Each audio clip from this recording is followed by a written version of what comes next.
നമസ്കാരം. മലയാളി വാർത്ത ഇൻസൈഡിലേക്ക് സ്വാഗതം.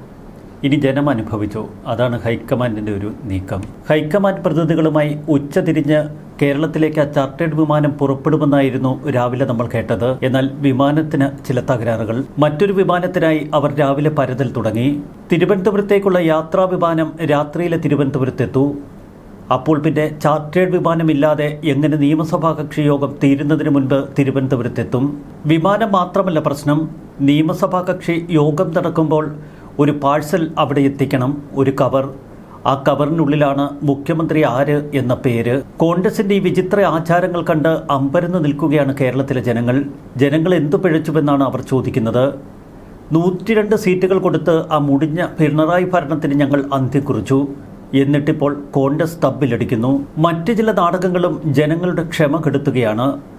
ഇന്നലെ വി.ഡി. സതീശൻ്റെ ആലുവ ദേശം വീട്ടിലേക്ക് ഒഴുകിയെത്തിയ ആളുകളെ ബോധപൂർവം അവിടെ എത്തിക്കുകയായിരുന്നുവെന്ന് കെ.സി. പക്ഷം ആരോപിക്കുന്നു. അവിടെ തടിച്ചുകൂടിയവരിൽ ഭൂരിപക്ഷവും ഒരു പ്രത്യേക സമുദായത്തിൽപ്പെട്ടവരായിരുന്നുവെന്നാണ് കെ.സി. പക്ഷത്തിൻ്റെ ആരോപണം. കെ.സിയും വി.ഡിയും തമ്മിലുള്ള പോരിൽ പാർട്ടിയിലോ നിയമസഭാ കക്ഷിയിലോ ഭൂരിപക്ഷം ഉറപ്പിക്കാൻ വി.ഡി. സതീശന് കഴിഞ്ഞില്ല. അവിടെയാണ് വി.ഡി. ജനങ്ങളെ മുൻനിർത്തി ആക്രമണം തുടങ്ങിയത്. എന്നാൽ ഇടയ്ക്കൊന്ന് പാളി. മുസ്ലിം ലീഗിനെ ഉപയോഗിച്ച് വി.ഡി. സതീശൻ ക്യാമ്പ് ശക്തമായ സമ്മർദ്ദം ഹൈക്കമാൻഡിന് മേൽ ചെലുത്തി. ഇത് സമർത്ഥമായി ഉപയോഗപ്പെടുത്താൻ കെ.സി. പക്ഷത്തിന് കഴിഞ്ഞു. ഡൽഹിയിലെ രാഷ്ട്രീയ സമവാക്യങ്ങളും കേരളത്തിലെ ഭൂരിപക്ഷം നേതാക്കളും കെ.സി. വേണുഗോപാലിനെയാണ് പിന്തുണച്ചത്. ഒപ്പം നിയമസഭാ കക്ഷിയിൽ മഹാഭൂരിപക്ഷവും. എ ഗ്രൂപ്പിനെ പാട്ടിലാക്കിയാണ് ഇത്തരമൊരു വിജയം കൊയ്തെടുക്കാൻ കെ.സിക്ക് കഴിഞ്ഞത്. ബെന്നി ബെഹനാന്റെ നേതൃത്വത്തിലുള്ള എ ഗ്രൂപ്പ് എം.എൽ.എമാർ ഒന്നടങ്കം കെ.സിക്ക് പിന്നിൽ അണിനിരന്നു. മറുവശത്ത് തെരഞ്ഞെടുക്കപ്പെട്ട ജനപ്രതിനിധികളിൽ ഒരാളെ മുഖ്യമന്ത്രിയാക്കണമെന്ന വാദം ജനങ്ങളുടെ ഭാഗത്തു നിന്ന് ശക്തമായി ഉയർന്നു. അതിന് 2 കാരണങ്ങളുണ്ട്. സ്ഥാനാർത്ഥി നിർണയ വേളയിൽ എം.പിമാരാരും നിയമസഭയിലേക്ക് മത്സരിക്കേണ്ട എന്ന പൊതുനിലപാടാണ് ഹൈക്കമാൻഡ് എടുത്തത്. ഈ നിലപാടിൽ ഉറച്ചു നിൽക്കണമെന്ന് ജനം ആവശ്യപ്പെട്ടു. ജനവികാരം മനസ്സിലാക്കി ആദ്യം ശക്തമായ പ്രതികരണം നടത്തിയത് കേരള കോൺഗ്രസ് ജോസഫ് നേതാവ് പി.ജെ. ജോസഫ്. പിന്നീട് ഘടകകക്ഷികൾ കട്ടയ്ക്ക് ഈ നിലപാട് ഉയർത്തി. ഷിബു ബേബി ജോണും മറ്റ് ഘടകകക്ഷികളുമൊക്കെ ഇത്തരമൊരു നിലപാടിൽ ഉറച്ചു നിന്നു. മറുവശത്ത് മുസ്ലിം ലീഗ് കുറച്ചുകൂടി കടുപ്പിച്ചു, പ്രത്യേകിച്ച് പാണക്കാട് തങ്ങൾ. പാണക്കാട് കുടുംബവുമായി വലിയ ബന്ധമുണ്ട് വി.ഡി. സതീശന്. ജനവികാരം പാണക്കാട് കുടുംബവും മുസ്ലിം ലീഗും മനസ്സിലാക്കണമെന്ന് തുടർച്ചയായി സതീശൻ പാണക്കാട് തങ്ങളെ ഓർമ്മപ്പെടുത്തി. അതിൻ്റെ തുടർച്ചയായിരുന്നു തങ്ങൾ സ്വീകരിച്ച കട്ട നിലപാട്. പി.കെ. കുഞ്ഞാലിക്കുട്ടിയും അതിനെ പിന്തുണച്ചു. ഇത്തരമൊരു നിലപാടിനെ എതിർത്താൽ അത് പി.കെ. കുഞ്ഞാലിക്കുട്ടിക്ക് ഭാവിയിൽ വലിയ ദോഷമാകുമെന്ന് കുഞ്ഞാലിക്കുട്ടിക്കും അറിയാം. ഇതോടെ ഹൈക്കമാൻഡ് തൃശങ്കുവിലായി. ഒരു വശത്ത് മുസ്ലിം ലീഗും ഒരു സമുദായവും ശക്തമായ സമ്മർദ്ദം ചെലുത്തുന്നു. മുസ്ലിം സമുദായം മാത്രമല്ല, ക്രിസ്ത്യൻ സമുദായവും കട്ട പിന്തുണയുമായി വി.ഡി. സതീശന് പിന്നാലെ. കഴിഞ്ഞ നിയമസഭാ തെരഞ്ഞെടുപ്പിൽ ടീം UDF എന്ന മുദ്രാവാക്യം ഉയർത്തി ന്യൂനപക്ഷ വിഭാഗങ്ങളെ ഏകോപിപ്പിച്ചതിന് പിന്നിൽ സതീശൻ്റെ കൂർമ്മബുദ്ധി. അന്ന് സതീശൻ NSSനെയും മറുവശത്ത് SNDPയെയും ഒക്കെ തള്ളിപ്പറഞ്ഞിരുന്നു. ഇതും ന്യൂനപക്ഷ ഏകീകരണത്തിന് കാരണമായി.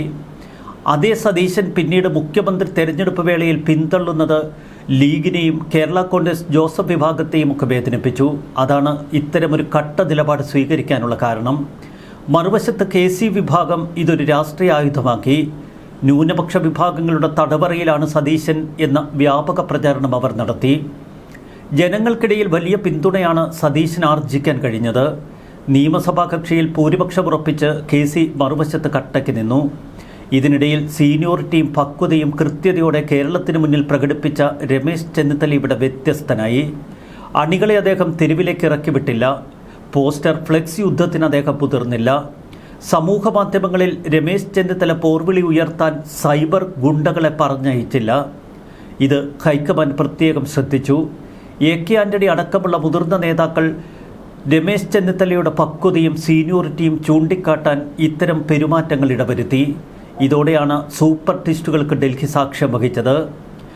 കേരളത്തിലേക്കുള്ള ചാർട്ടേഡ് ഫ്ലൈറ്റിൽ ഏത് മുഖ്യമന്ത്രിയെ നിങ്ങൾ പാഴ്സലാക്കി അയച്ചാലും കേരളം മറ്റൊരു പൊട്ടിത്തെറിയുടെ വക്കിലാണ് എന്ന വിവരം മുതിർന്ന നേതാക്കൾ ഡൽഹിയെ ഓർമ്മപ്പെടുത്തി. ഇവിടെയാണ് രാഹുൽ ഗാന്ധി അടക്കം ഭയന്ന് പിന്നോട്ട് പിന്മാറിയത്. സമവായത്തിലൂടെ ഒരു മുഖ്യമന്ത്രിയെ കേരളത്തിൽ അവതരിപ്പിച്ചില്ല എങ്കിൽ പൊട്ടിത്തെറികൾക്ക് കാരണമാകുമെന്ന് അവർ ഭയന്നു. കഴിഞ്ഞ 10 ദിവസമായി ഹൈക്കമാൻഡിനെ ഭയപ്പെടുത്തിയ ഒരു യാഥാർത്ഥ്യം. ഏകപക്ഷീയ നിലപാടുകൾ പലപ്പോഴും കോൺഗ്രസ് പല സംസ്ഥാനങ്ങൾക്കും മേൽ അടിച്ചേൽപ്പിച്ചിട്ടുണ്ട്. പക്ഷെ അവിടെയൊക്കെ ഭയാനകമായ പൊട്ടിത്തെറികൾക്ക് ഈ പാർട്ടി സാക്ഷ്യം വഹിക്കുകയും ചെയ്തു. കേരളത്തിൽ കെ.സി. വേണുഗോപാലിന് വലിയ വേരോട്ടമില്ല. എന്നാൽ വിഡിയുടെയും രമേശ് ചെന്നിത്തലയുടെയും സ്ഥിതി അതല്ല. രമേശ് ചെന്നിത്തല അദ്ദേഹത്തിൻ്റെ സീനിയോറിറ്റിയിൽ ഇന്നും വി.ഡി. സതീശൻ അംഗീകരിക്കുന്നു. അവിടെയാണ് ഹൈക്കമാൻഡിനൊരു പിടിവള്ളി കിട്ടിയത്. രമേശ് ചെന്നിത്തലയുടെ സീനിയോറിറ്റി ആയുധമാക്കുക, വി.ഡി. സതീശനെ അനുനയിപ്പിക്കുക, ഒപ്പം കെ.സി. വേണുഗോപാലിനോട് ഒരു ടേം വ്യവസ്ഥയെങ്കിലും മുന്നോട്ട് വയ്ക്കുക. അങ്ങനെ ഒരു സമവായ ഫോർമുല. ആ ഫോർമുലയിലേക്ക് കാര്യങ്ങൾ എത്തിയതിന് പിന്നിൽ ചില മുതിർന്ന നേതാക്കളുടെ ശക്തമായ ഉപദേശം. മറുവശത്ത് കാര്യങ്ങൾ ഇത്രമേൽ അവതാളത്തിലാക്കിയതിന് പിന്നിൽ കെ.സിയുടെ വാശിയും വി.ഡിയുടെ വീറും. വി.ഡി. സതീശൻ എന്നും ഒരു പോരാളിയാണ്. കഴിഞ്ഞ നിയമസഭാ തെരഞ്ഞെടുപ്പിൽ ഇടതുപക്ഷത്തെ തോൽപ്പിച്ച് ഭണ്ഡാരമടക്കാൻ മുന്നിട്ട് നിന്ന നായകൻ. പടനായകൻ എന്ന പേര് അദ്ദേഹത്തിന് മേൽ ചാർത്തിക്കിട്ടിയത് ജനങ്ങളിൽ നിന്നാണ്. ഒരുപക്ഷെ അദ്ദേഹത്തിൻ്റെ ക്യാമ്പ് അത് സമർത്ഥമായി പ്രചരിപ്പിച്ചിരിക്കാം. സൈബർ യൂണിറ്റുകൾ രാവും പകലും മെനക്കെട്ട് അദ്ദേഹത്തിന് വേണ്ടി പ്രവർത്തിച്ചിരിക്കാം. അതൊക്കെ അദ്ദേഹത്തിൻ്റെ മിടുക്കായി ഇപ്പോൾ കണക്കുകൂട്ടാം. കെ.സിയെ മുഖ്യമന്ത്രിയാക്കി ആ ചാർട്ടേഡ് ഫ്ലൈറ്റിൽ കേരളത്തിലേക്ക് കൊണ്ടുവന്ന് നിയമസഭാ കക്ഷിക്ക് മുന്നിൽ ഇങ്ങനെ കുത്തനെ നിർത്തിയാൽ ഒരുപക്ഷെ കേരളം പൊട്ടിത്തെറിക്കുമെന്ന് രാഹുൽ ഗാന്ധി തിരിച്ചറിഞ്ഞു. വി.ഡി. സതീശൻ നിശബ്ദനായി നിന്നാലും അദ്ദേഹത്തിൻ്റെ അനുയായികൾ എന്ന പേരിൽ ഇപ്പോൾ കളത്തിലിറങ്ങിയിരിക്കുന്നവർ വെറുതെ ഇരിക്കില്ല. അവർ നാട് നീളെ വലിയ പ്രതിഷേധ പ്രകടനങ്ങൾ നടത്തും. ഭയം അത് വല്ലാതെ ഹൈക്കമാൻഡിനെ ബാധിച്ചു. 6 മാസത്തിനുള്ളിൽ നടക്കുന്ന ഉപതെരഞ്ഞെടുപ്പിൽ കെ.സി. വേണുഗോപാലിനെ തോൽപ്പിച്ച് വീട്ടിലിരുത്തിയാൽ അത് കോൺഗ്രസ് പാർട്ടിക്ക് വലിയ ക്ഷീണമുണ്ടാക്കും. മറുവശത്ത് ആലപ്പുഴ ലോക്സഭാ തെരഞ്ഞെടുപ്പിൽ ശോഭാ സുരേന്ദ്രനെ പോലെ തിളക്കമുള്ള ഒരു താരമെത്തിയാൽ അവിടെയും കോൺഗ്രസ് തോറ്റമ്പും. കെ.സിയെ കേരളത്തിൽ അവതരിപ്പിക്കാൻ നോക്കി ഒടുവിൽ ചെകുത്താനും കടലിനുമിടയിൽ കിടന്ന് രാഹുൽ ഗാന്ധി പിടഞ്ഞു. ഇനി വി.ഡിയെ കളത്തിലിറക്കിയാൽ ഉത്തരേന്ത്യയിൽ അത് വലിയ പ്രചരണത്തിന് ഇടവരുത്തും. ലീഗിൻ്റെ സമ്മർദ്ദത്തിന് വഴങ്ങി കേരളത്തിൽ സതീശനെ മുഖ്യമന്ത്രിയായ കഥ അങ്ങനെ ദേശീയ മാധ്യമങ്ങളടക്കം രാഹുലിനെ പരിഹസിക്കാൻ ഉപയോഗിക്കും. വല്ലാത്ത സമ്മർദ്ദത്തിലായ ദിവസങ്ങളാണ് കഴിഞ്ഞുപോയത്. രാഹുൽ ഗാന്ധിയെ സംബന്ധിച്ച് തൻ്റെ രാഷ്ട്രീയ ജീവിതത്തിലെ ഏറ്റവും വലിയ പ്രതിസന്ധികളിലൊന്ന്.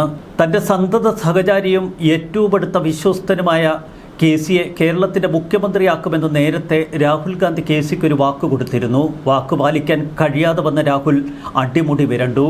എന്നാൽ കെ.സിയുടെ അനുയായികൾ ആവർത്തിച്ചു പറഞ്ഞ ചില ഫോർമുലകളുണ്ട്. ഒന്ന്, കേരളത്തിൽ കെ.സി മുഖ്യമന്ത്രിയായി എത്തിയാൽ പ്രതിഷേധങ്ങളൊക്കെ 2 ദിവസം കൊണ്ട് കെട്ടടങ്ങും. ഷാഫി പറമ്പിലും പി.സി വിഷ്ണുനാഥും മാത്യു കുഴൽനാടനും അടക്കമുള്ള മുതിർന്ന നേതാക്കൾ കേരളത്തിലുണ്ട്.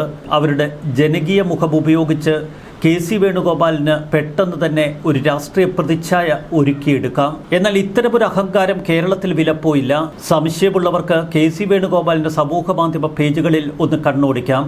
അദ്ദേഹത്തിൻ്റെ പോസ്റ്റുകൾക്ക് താഴെ വരുന്ന തെറിവിളികൾ. മറുവശത്ത് ഷാഫി പറമ്പിലിൻ്റെ ഫേസ്ബുക്ക് പേജിലെ കമൻറ്റ് ബോക്സിലേക്കൊന്ന് കയറി നോക്കുക. ഇനിമേൽ ഷാഫി പറമ്പിൽ ഇത്ര വലിയ നേതാവാണ് എന്ന് കേരളത്തിലെ ഒരു കൊച്ചുകുട്ടി പോലും പറയില്ല.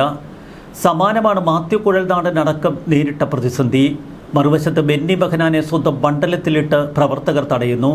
വി.ഡിയെ മുഖ്യമന്ത്രിയാക്കിയില്ലെങ്കിൽ മണ്ഡലത്തിൽ കയറ്റില്ല എന്നാണ് ബെന്നി ബെഹനാനോട് പ്രവർത്തകർ പറഞ്ഞത്. കേരളത്തിലെ 102 UDF MLA-മാർക്കും പുറത്തിറങ്ങാൻ കഴിയാത്ത അവസ്ഥ. പുറത്തിറങ്ങിയാൽ ജനം അവരെ കൂകി വീട്ടിലേക്ക് ഓടിക്കും. എന്തിനധികം കെ.സി വേണുഗോപാലിന് പോലും വീട് വിട്ട് പുറത്തിറങ്ങാൻ കഴിഞ്ഞില്ല. രമേശ് ചെന്നിത്തല ഇന്നലെ തിരുവനന്തപുരം നിറഞ്ഞു നിന്നു. മറുവശത്ത് വി.ഡി. സതീശൻ ആലുവയിലെ ദേശം വീട്ടിലിരുന്ന് വളരെ തന്ത്രപരമായി കരുക്കൾ നീക്കി. വിചിത്ര കാഴ്ചകൾക്കാണ് ഈ 3 ദിവസങ്ങൾ കേരളം സാക്ഷ്യം വഹിച്ചത്. മറുവശത്ത് രാഹുൽ ഗാന്ധിക്ക് ഒരു തീരുമാനമെടുക്കാൻ കെൽപ്പില്ല എന്ന യാഥാർത്ഥ്യവും കേരളം മനസ്സിലാക്കി. ഇത്രയധികം കൂടിക്കാഴ്ചകൾ എന്തിനാണ് രാഹുൽ നടത്തിയത്? അടിസ്ഥാനപരമായി ഹൈക്കമാൻഡും രാഹുൽ ഗാന്ധിയുമൊക്കെ ഒരു കളി കളിച്ചു. അവിടെയാണ് അവർക്ക് പിഴച്ചത്. മെയ് 4-ാം തീയതി വൻ വിജയത്തിന് ശേഷം കേന്ദ്ര നിരീക്ഷകരെ കോൺഗ്രസ് നിയമസഭാ കക്ഷി യോഗം നിയന്ത്രിക്കാനായി കേരളത്തിലേക്ക് അയക്കുമ്പോൾ അവരുടെ കയ്യിൽ കൊടുത്തുവിട്ട ഒരു പേപ്പർ. ആ പേപ്പറിൽ മുഖ്യമന്ത്രി കസേരയിലേക്ക് 3 പേരുടെ പേരുകൾ എഴുതി വച്ചിരുന്നു. അവിടെ ആരാണ് കെ.സി വേണുഗോപാലിൻ്റെ പേര് സ്റ്റാമ്പ് ചെയ്തത്? രാഹുൽ ഗാന്ധിയെപ്പോലൊരു പ്രമുഖ വ്യക്തിക്കല്ലാതെ AICC നിരീക്ഷകരുടെ പക്കൽ ഇത്തരമൊരു പേര് നൽകാൻ കഴിയില്ല. അല്ലെങ്കിൽ നിയമസഭാ കക്ഷിയിൽപ്പെട്ട മറ്റു നേതാക്കളുടെ പേര് എന്തുകൊണ്ട് അവിടെ കണ്ടില്ല? രമേശ് ചെന്നിത്തലയും വി.ഡി. സതീശനും നിയമസഭയിലേക്ക് വിജയിച്ചു വന്നവരാണ്. നിയമസഭാ കക്ഷിയിൽപ്പെടാത്ത KC വേണുഗോപാലിൻ്റെ പേരാരാണ് അവിടെ എഴുതി ചേർത്തത്? എല്ലാം തന്ത്രപരമായി ആസൂത്രണം ചെയ്യപ്പെട്ടു. കൃത്യമായ ഗൂഢാലോചന ഇതിന് പിന്നിലുണ്ട്. ഒടുവിൽ KCയും RCയും VDയും തമ്മിലടിക്കുന്ന കാഴ്ച. അതിന് വളമിട്ടുകൊടുത്തത്, അതിനുവേണ്ട വേദി ഒരുക്കിക്കൊടുത്തത് ഇതേ ഹൈക്കമാൻഡും രാഹുൽ ഗാന്ധിയും. തമ്മിലടിച്ച് തലകീറി തെരുവിൽ കിടന്നവർ വട്ടം പിടിച്ചപ്പോൾ ഇപ്പോൾ ആ സമവായ ഫോർമുലയുമായി ഹൈക്കമാൻഡ് രംഗത്തെത്തുന്നു. ഈ സമവായം വിജയിച്ചേക്കാം. അതുമാത്രമാണ് കേരളത്തിൽ ഒരു ശാന്തത കൈവരുത്താനുള്ള ഏക പോംവഴി. മറുവശത്ത് ഏകപക്ഷീയമായി KCയെ ഇങ്ങോട്ടേക്ക് ആ ഫ്ലൈറ്റിൽ പാഴ്സലാക്കി അയച്ചാൽ കേരളം പൊട്ടിത്തെറിക്കുമെന്ന് VD സതീശൻ ക്യാമ്പ് പലവട്ടം ഓർമ്മപ്പെടുത്തുന്നു. തങ്ങൾക്ക് ഇഷ്ടമില്ലാത്ത കഥാപാത്രത്തെ മുഖ്യമന്ത്രിയാക്കിയാൽ ശക്തമായി പ്രതികരിക്കുമെന്ന ലീഗിൻ്റെ മുന്നറിയിപ്പ്. ലീഗിൻ്റെ മുന്നറിയിപ്പിൽ വിറയ്ക്കുന്ന രാഹുൽ ഗാന്ധി ഇന്നലെ നമ്മൾ കണ്ടു. സോണിയാഗാന്ധിയുടെയും AK ആൻ്റണിയുടെയും പക്വത കോൺഗ്രസിനെ രക്ഷിക്കുമോ എന്ന് മണിക്കൂറുകൾക്കുള്ളിൽ നമുക്ക് തിരിച്ചറിയാം. ന്യൂസ് ഡെസ്ക് മലയാളി വാർത്ത ഇൻസൈഡ്.